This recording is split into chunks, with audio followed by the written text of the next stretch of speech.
আম খেয়ে আমের খোসাটা তো আমরা ফেলেই দিই। আজকে আমের খোসা দিয়ে এমন একটা দুর্দান্ত রেসিপি তৈরি করব, যেটা খেতে এতটাই মজাদার, জীবনে আর কখনো আমের খোসা ফেলার কথা আমরা ভাবতেও পারবো না। আর এই খোসা দিয়ে এতটা মজাদার খাবার তৈরি হয়, যা দিয়ে আমাদের হাজার হাজার টাকা বেঁচে যায়। তো চলুন, আজকের রেসিপিটা অসম্ভব মজার। প্লিজ সবাই সাথে থাকুন। নমস্কার, রকমারি রান্নাঘরে আরও একটা সুন্দর লোভনীয় রেসিপিতে আপনাদের সবাইকে স্বাগত। তো দেখুন, একটা বড় সাইজের আম আমি নিয়ে নিলাম, নিয়ে একটা চামচ দিয়ে আমের খোসাটাকে তুলে নিচ্ছি। এই খোসা কিন্তু আমরা সত্যি সবসময় ফেলে দিই, কিন্তু আমারও জানা ছিল না এই খোসা দিয়ে এত সুন্দর লোভনীয় খাবার যে তৈরি হয়, যেটা খেতে এতটাই মজাদার হয় যে সত্যি আপনারা না খেলে বুঝতে পারবেন না। তো আমি আরও একটা আমের খোসা নিয়ে নিয়েছি, ভালো করে পরিষ্কার করে আমের খোসাগুলোকে গরম জলে আগে আমটাকে ধুয়ে নিয়েছিলাম, তারপরে এই যে ছোট ছোট করে কেটে নিয়েছি।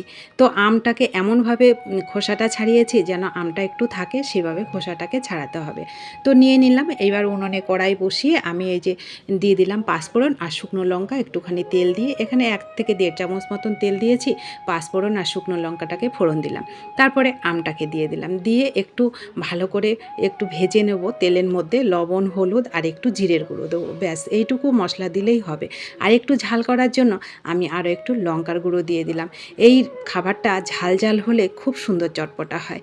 তো এইবার পরিমাণ মতো চিনি এখানে দিলাম। কেমন মিষ্টি আপনারা খাবেন সেরকম দেবেন। আমটা কেমন মিষ্টি ছিল, তাছাড়া এখানে একটু দিয়ে দিলাম আরও চটপটা করার জন্য তেঁতুলের রস। একটু তেঁতুলের রস দিলে অনেকটা চটপটা হয়, এতটা সুস্বাদু হয়, সত্যি বন্ধুরা আপনারা না খেলে বুঝতেই পারবেন না। অনেক সময় কিন্তু আমাদের মুখে স্বাদ থাকে না, তখন আমাদের অনেক অনেক টাকা দিয়ে ডাক্তার দেখাতে হয়, কিংবা মুখে রুচি ফেরানোর জন্য অনেক কিছু কিন্তু আমরা তৈরি করে খাই। আর এই খাবারটা এতটাই চটপটা হয়, আপনার মুখে যদি 1 সপ্তাহ কিংবা 10 দিনও যদি রুচি না থাকে, সেই রুচিটাও 2 দিনে এই খাবারটা খেলে আপনার মুখে রুচিটা ফিরে আসবে, এতটা সুস্বাদু হয়। তো দেখুন, ঢেকে ঢেকে আমি এটাকে রান্না করে নিয়েছি। আমের খোসাটা নরম হয়ে গেছে।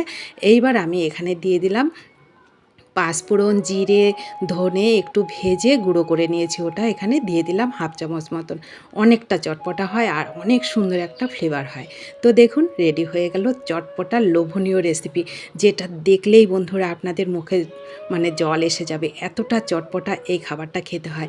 এই 1 প্লেট খাবার যে আপনি কখন নিজে শেষ করে ফেলবেন আপনি নিজেও বুঝতে পারবেন না, এতটা চটপটা আর এতটা লোভনীয় এই খাবারটা তৈরি হয়। আর আপনি যখন তৈরি করে খাবেন, আপনার আর কোনো দিন আপনার ইচ্ছা করবে না যে আমের খোসাগুলো আমি ফেলে দিই।